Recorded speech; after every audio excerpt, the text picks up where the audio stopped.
Thank you very much, and I'm pleased to be here. As the Bulletin put it in January, we are poised to bend the arc of history toward a world free of nuclear weapons.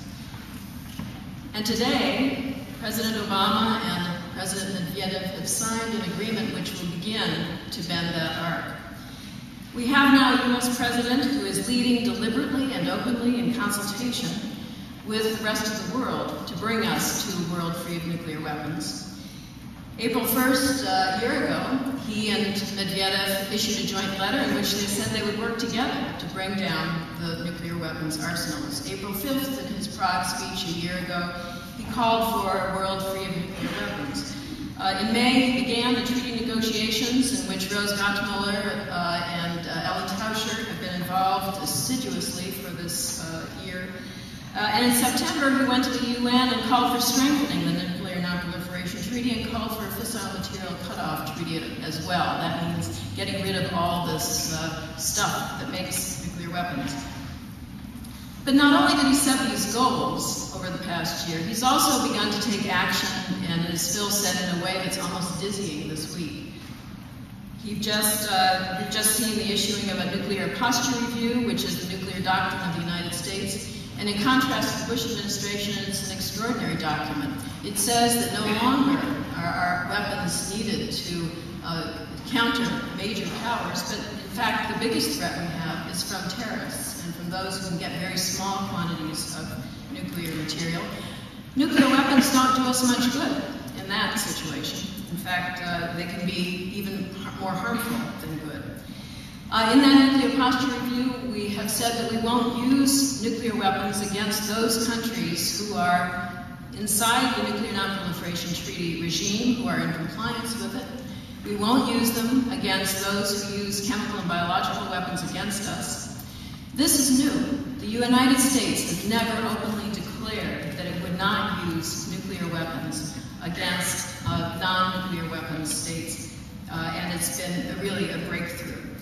We are also not going to make new nuclear weapons. You remember the last administration was very keen on making new nuclear weapons. We're not going to do that anymore. And as Obama's nuclear posture review says, we will address regional conflicts as in India and Pakistan, and we will continue to cooperate with the Russians, with whom we share the largest, by far the largest proportions of weapons in the world.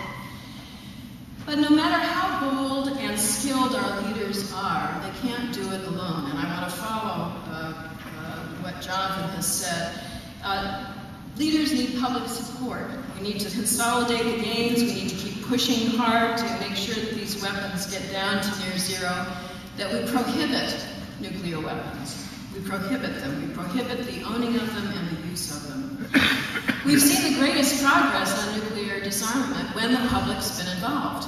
In 1963, the Test Ban Treaty was brought into place, and much of it was because of the protests and the nuclear disarmament movement of the 1950s. You remember that, some of you will anyway, that breast milk contained strontium-90. The atmospheric testing was harming human beings, and people were disturbed and made their leaders know. In the 1980s, the freeze movement and peace action worked against the buildup that Ronald Reagan was putting in place. And I'd like to say that at that time, it was a young Columbia student, Barack Obama, or maybe Barry at that time, who wrote in the Sundial an article about nuclear disarmament. So that even in the midst of those protests, he was being educated in a way. And that education is what is serving as the basis for all of his actions in his presidency. In 1991, George H.W. Bush unilaterally drew down many of our forces, especially in Europe, at the end of the Cold War and the breakup of the Soviet Union.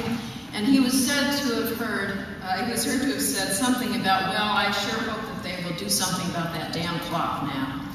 The doomsday clock, which was, I am the keeper of now, was in fact part of the culture. People understood that in order to get the doomsday clock moving in the hand back from midnight, you had to do something about nuclear weapons. So even George H.W. Bush knew about the clock and was paying attention to it in some way. The failure we had at Reykjavik in 1987 was in many ways because there was no public support. You'll remember that Gorbachev and Reagan came together. They They talked about abolishing nuclear weapons. Gorbachev certainly wanted it. Reagan said he wanted it. But there was nothing, there was no atmosphere, there was nothing that really was propelling them to do it. The bureaucracy wasn't interested. No one was really interested except these two. So we need you, we need all of us to be very active to make sure that we bring these down. We need to also change our way of thinking. And how are we going to do this? I mean, these nuclear weapons seem so abstract. When I talk to people about nuclear weapons and they ask a question, they often preface it by saying, well, I'm not an expert, but do you really think we need all of these? And I think, well, you don't have to be an expert to know that you don't want to be demolished by a nuclear weapon. This is about survival. We all feel like we have an opinion about healthcare reform, right? Education, and yet not all of us even use public education. And yet we have an attitude about it, an opinion. We all have an interest in the abolition of nuclear weapons, either because we're going to be the victims of it, or, God forbid, because we will be the perpetrators of genocide if we ever have to use them. We have an interest. We need to know that we can make a difference, and I think that we have the leadership now to help propel this movement towards a world free of nuclear weapons. Thank you very much.